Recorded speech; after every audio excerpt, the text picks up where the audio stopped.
আচ্ছা, বিয়ে বাড়িতে গিয়ে যদি কনেকে না খুঁজে পান তাহলে আপনার কি মনে হতে পারে?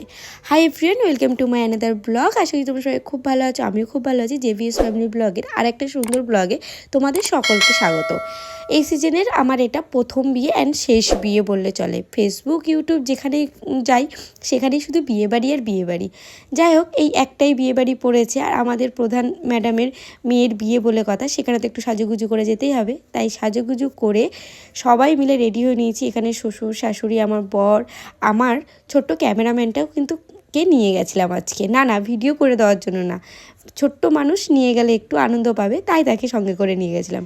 দূর থেকে বিয়েবাড়িটা দেখতে ঠিক এইরকম লাগছিল। চলুন এবার কমপ্লেক্সের ভিতরে যাওয়া যাক। রাস্তা থেকেই পুরোটাই কিন্তু খুব সুন্দরভাবে ওনারা সাজিয়েছিল। আর কমপ্লেক্সের ভিতরে জায়গাটা একটু শর্ট, তাই ওনারা বাইরেও খুব সুন্দর একটা স্টল বানিয়েছে। চলো তোমাদেরকে পরে দেখাচ্ছি, আগে বিয়েবাড়ির ভিতরটা তোমাদেরকে ঘুরিয়ে দেখাই। গেটটা কিন্তু বেশ সুন্দর করে সাজিয়েছিল। যতই হোক, প্রধান ম্যাডামের মেয়ের বিয়ে বলে কথা, দেখো খুবই সুন্দর কিন্তু সাজিয়েছিল। আমারও কিন্তু বেশ ভালো লেগেছে। বিয়ে বাড়িতে এসে সোয়েটার পরে ঘুরলে হয় বলো, তাই ওই সোয়েটারটাকেই খুলে নিলাম। আগেই বলে দিই, আমি কিন্তু খুব একটা সাজুগুজু করতে পারি না। ওই যতটুকুনি সাধারণ মাপে করা যায় ততটুকুনিই করি।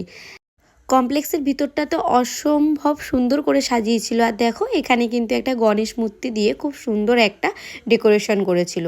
আর এই যে পুরো কমপ্লেক্সের ভিতরটা যতটুকুনি জায়গা খোলামেলা ছিল, সেখানটা ওনারা পুরোটাই এরকম ছাতা স্টাইলের প্যান্ডেল করেছিল। আমি কিন্তু ছাতা স্টাইলের প্যান্ডেল বলেই জানি, তোমরা যদি অন্য কোনো নাম জানো সেটা আমাকে জানিও।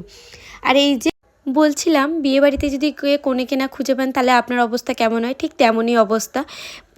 কোনো মতেই কনেকে আমরা খুঁজে পাচ্ছিলাম না। তাই আমরা একে অপরের সঙ্গে কথা বলছিলাম যে কনে কোথায় থাকতে পারে।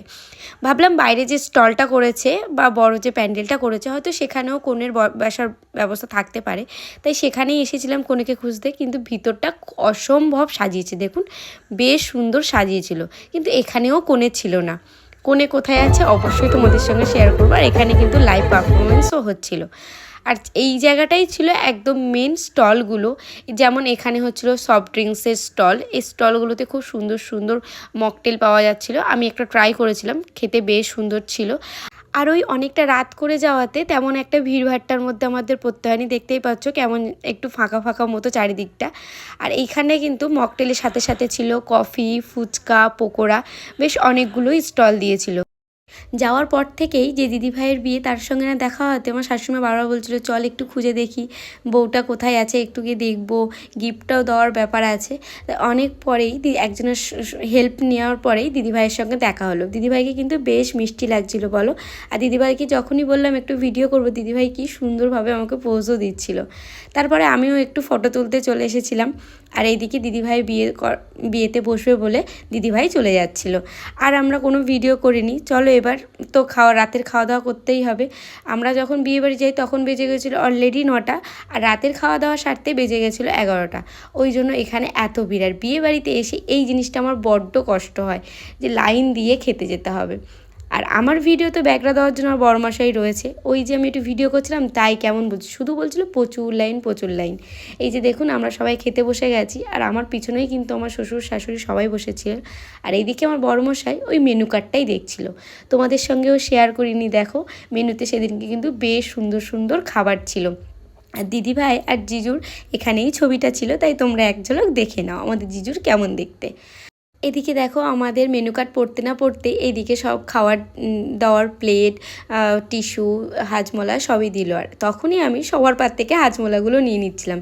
কিন্তু আর কি করা যাবে, আমার তো আর পকেট নেই, তাই হাজমোলাগুলো আর আমার কাছে রাখতে পারলাম না, বড়মশাইয়ের কাছেই দিয়ে দিলাম। বড়মশাই তো বিশাল আনন্দ, কারণ হজমোলা আমারও যেমন পছন্দ তেমনই কিন্তু ওরও পছন্দ। আর যদি হয় সেটা বিয়েবাড়ির হাজমোলা। আর যাই হোক, চলো এবার খাবারের পর্বে যাওয়া যাক।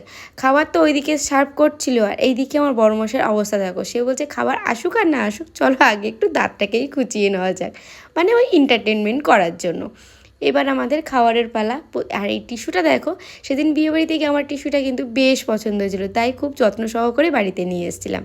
আর প্রথমেই ছিল ফিশ ফ্রাই। আর আমার ব্লগ যারা যারা দেখো তারা তো জানো, আমার ছেলে কিন্তু প্রচণ্ড পরিমাণে ফিশ ফ্রাই খুবই ভালোবাসে। তাই সেই দিনকে ছিল ফিশ ফ্রাই, আর সেটা তার ছাড়ে বলো, সে খুব ভালোভাবেই ফিশ ফ্রাইটা এনজয় করছিল, আর আমিও খেয়ে দেখছিলাম কেমন। হ্যাঁ, সত্যিই খেতে কিন্তু খুবই সুন্দর ছিল। আর তারপরে চলে এসেছিলো এই রাধাবল্লভী আর চানা মশলা। হ্যাঁ, অনেকটা রাত হওয়ার জন্য ঠান্ডা হয়ে গেছিলো, কিন্তু টেস্টটা খুব একটা খারাপ ছিল না, মোটামুটি খাওয়ার মতোই ছিল। আর তারপরেই চলে এসেছিলো কিন্তু জিরা রাইস। জিরা রাইস আমি এই ফার্স্ট টাইম খেলাম। হ্যাঁ, মোটামুটিই লেগেছে, খুব একটা খারাপ লাগেনি, ভালোই লেগেছে।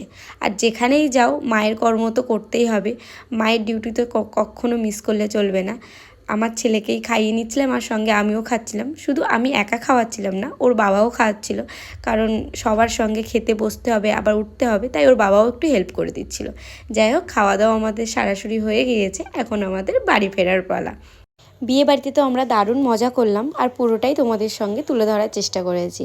কেমন লাগলো আজকের ব্লগটা অবশ্যই কিন্তু কমেন্টে জানাতে ভুলো না। সবাই ভালো থেকো, সুস্থ থেকো।